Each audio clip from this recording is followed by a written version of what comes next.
let me tell you, these movies, masterpieces. I have problems with them. Most jokes are just okay, but then there'll randomly be a really good joke that's just top-notch stuff. And there's some iconic stuff in here. These are classics. Shh. Quiet, man. Back. Hello? And another is the scene where they just replace the door. Does he know about the D.O.R.E.? Huh? The door? It's funny because you already know the context of Roderick not being able to swallow loaded diapers. Basically, I'm selling my soul for these movies.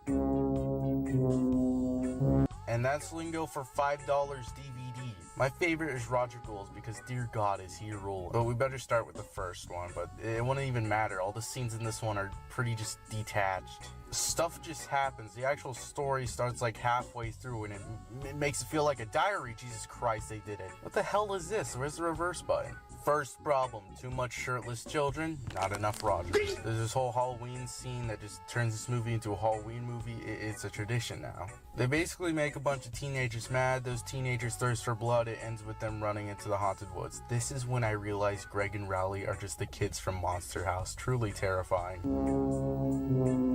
There's this one character they introduce who's like one of the 3 main characters at the end of the movie, but the problem is this ain't Jeff Kinney's child. This is a freak bastard child that shouldn't exist. Some guy just decided to make his own wimpy kid original character and put it in the movie. Wow, she's so quirky. You want to know who else was quirky? Stalin. Doesn't seem like such a good idea now. Okay, if we're allowed to add our own characters, then come on, Jeff Kinney, I have a pitch for you.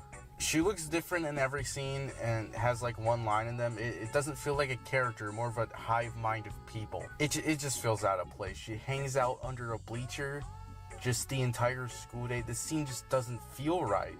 We don't get really introduced to her like the rest. It's more like, oh, you like living under bleachers too? Stop hanging out with Greg and Rowley. Why do you want to be a main character so bad? Oh, sweet Jesus. I know I'm talking about this for too long, but they don't even use her in the second movie. That's how much she adds.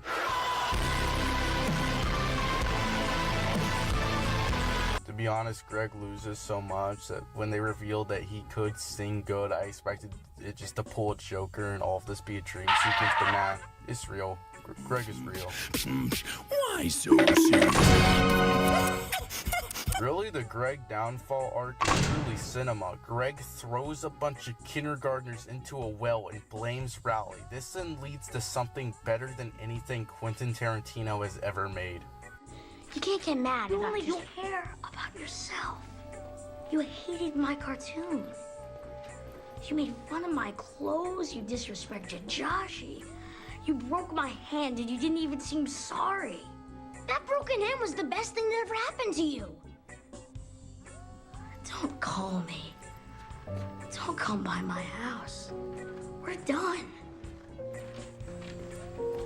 Look, better than Little Nicky. I want this scene hanged on my wall. That's a TV. I'm asking for a TV.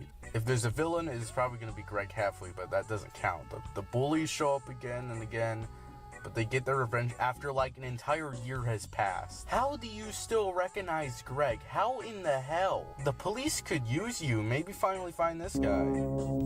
They end up making Rowley eat the disgusting cheese touch cheese and Greg takes responsibility for it, but like, that's a way better deal. Rowley didn't deserve this. Yeah, he's ignoring Greg, but Greg sucks. I would ignore Greg if he was on fire screaming.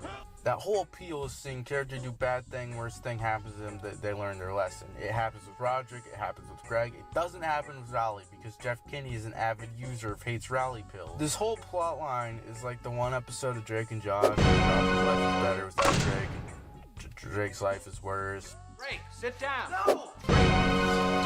Josh, what? Look, I'm sorry. Well, look, let me finish, okay? I was wrong, okay? I was wrong. What do you mean? Look, I need you more than you need me. I need you way more than you need me, all right? I'm sorry. Man, I'm sorry I made you late for your exam, and I'm sorry I ran over your bike, and I'm sorry I'm probably the worst brother in the world, and, you know, you're way better off without me, you know? I just need you to understand that, sorry, Josh, I'm sorry.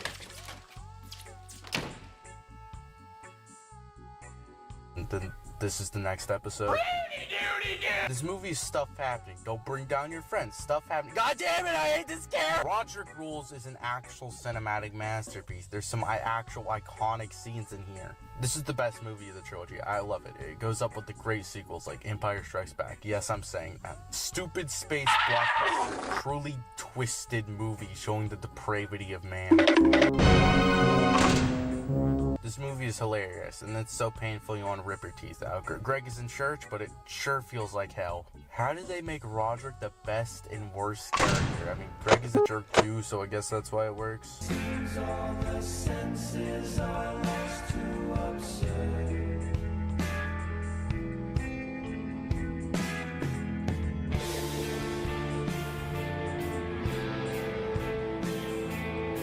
The entire time he's making fun of small Indian boys, so I guess it's some kind of food chain, and Rowley's just there. I like how it's just showing that Rowley's more Chad than anyone else, like it won't stop. Lame party with no girls. Go ask the girls to dance. You ask them. No, man, you don't ask the girls to dance. Almost did it. No, I'm not gonna see you dance.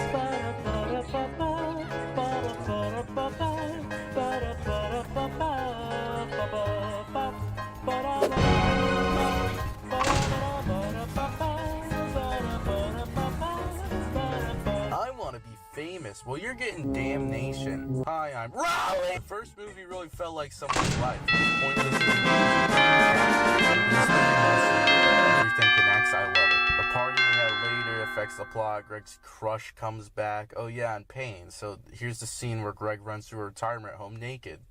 This is the worst Hanukkah. They set up Greg's grandpa watching the security cams so Roger can get the footage, but why does he do that? Why is he the Toy Story 3 monkey?